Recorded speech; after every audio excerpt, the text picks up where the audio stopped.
mga kadonatics, naku, nakakaawa si Claire Castro, ang palengkera ng palasyo. Bakit?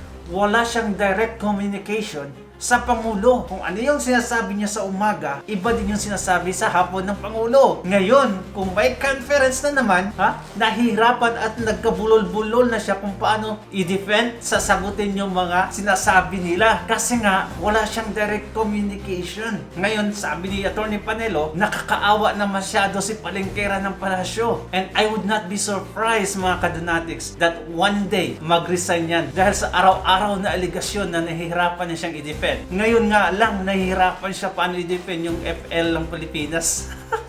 Kayong mga PNP, kayong nasa Kongreso, doon kayo maghanap sa palasyo ng mga fake news. Kasi ang palasyo ay isang napakalaking source ng mga fake news. Anyway, mga kadonatics, let's watch the video. Totoo lang, naaawa ako sa gobyerno. Yung palengkera ng palasyo, nakakaawa din. Kasi, apparently, wala siyang access sa presidente niya. May sasabihin siya, pagkatapos may sasabihin, iba na. Kakaawa din sila eh. Unlike before, patingnan nyo, kami noon, di ba, nung ako'y nakapagsalita, may access ako sa presidente.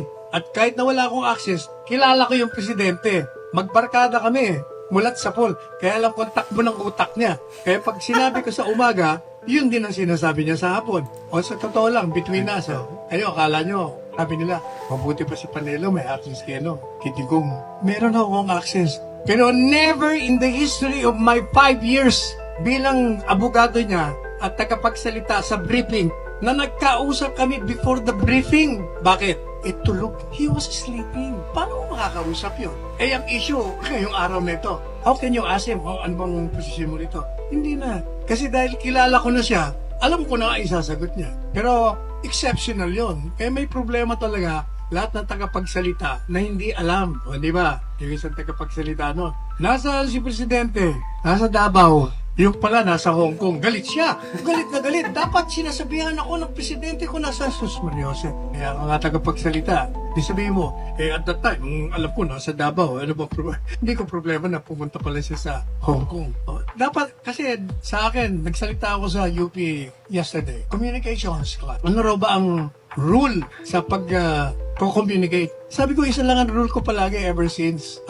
Honesty is the best. Pag kayo'y nagsasabi na totoo, wala kahit na anong sabihin pa nang nagtatanong sa'yo, i-maintain mo lang yung katotohanan. Hindi ka masisira. Pero pag ikaw nagdepensa sa indefensible, maniwala ka, mayayari ka at mayayari. So attorney, yung mga pronouncement mo pala noon sa mga briefing mo, assumption mo pa lang yon. Hindi pa sinasabi sa ni Presidente Duterte nung time na yon. Hindi niya kailangan sabihin sapagkat yung mga ginawa ni Presidente nung panahon niya ay matagal na namin pinag-usapan nung kami ay nag-uusap pa lang kung anong gagawin namin kung kaming dalawa ay tumungtong sa kapangyarihan. Kasi kritiko na kami ng lahat ng administrasyon namin. Sinasabi na namin, pag nag-uusap kaming dalawa, mali ang ginawa, dapat ganito. Kaya alam na namin, lahat ng situation, alam ko na kung anong sasabihin niya. Kasi yun na nga we were in agreement. Like for instance, we were in agreement to abolish Congress. Pag ito'y naging sagaban sa mga changes na gusto niya.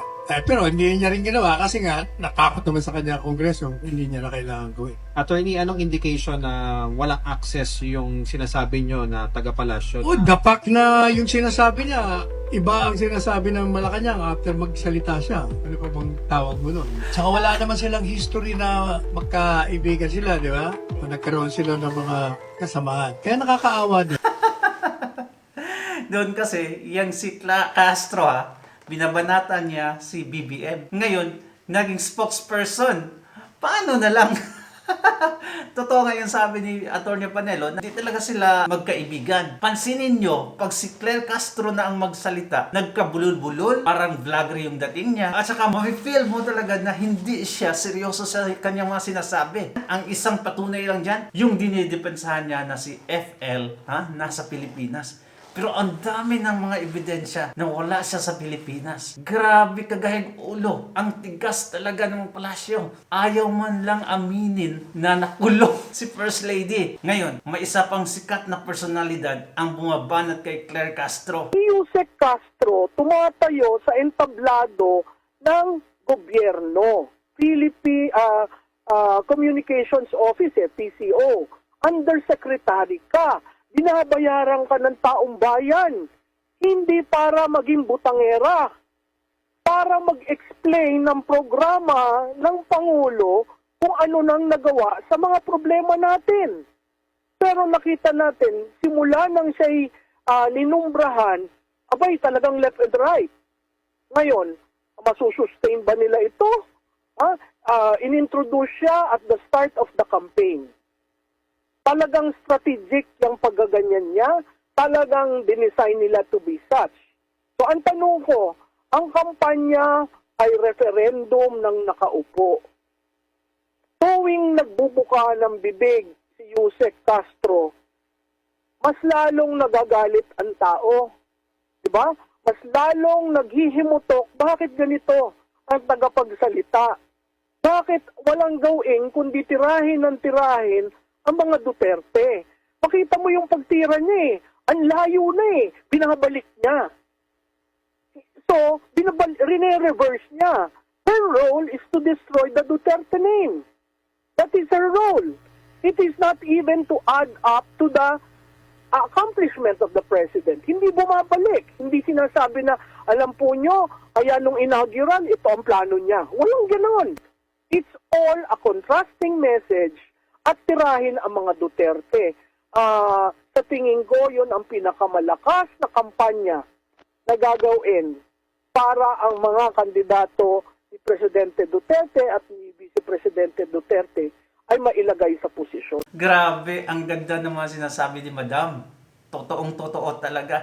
Napaka-unprofessional nitong si Claire Castro. Naalala ko noon yung si Attorney Harry Roque, yung spokesperson. Yung mga sinasabi niya, napaka-neutral niya every time may press conference. Ano yung tanong, doon lang siya. Hindi na siya magpapaligoy-ligoy pa. Hindi kagaya nito na parang nagiging vlogger na Banateros. Si Attorney Panelo, naging spokesperson din yan.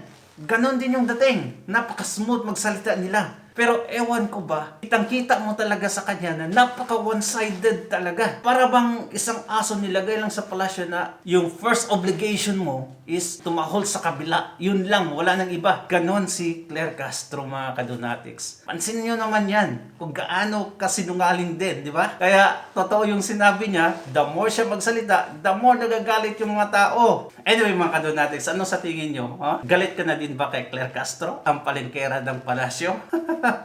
Comment down below and oops! Naku, subscribe ka din naman. Napaparami ka na. Bye-bye.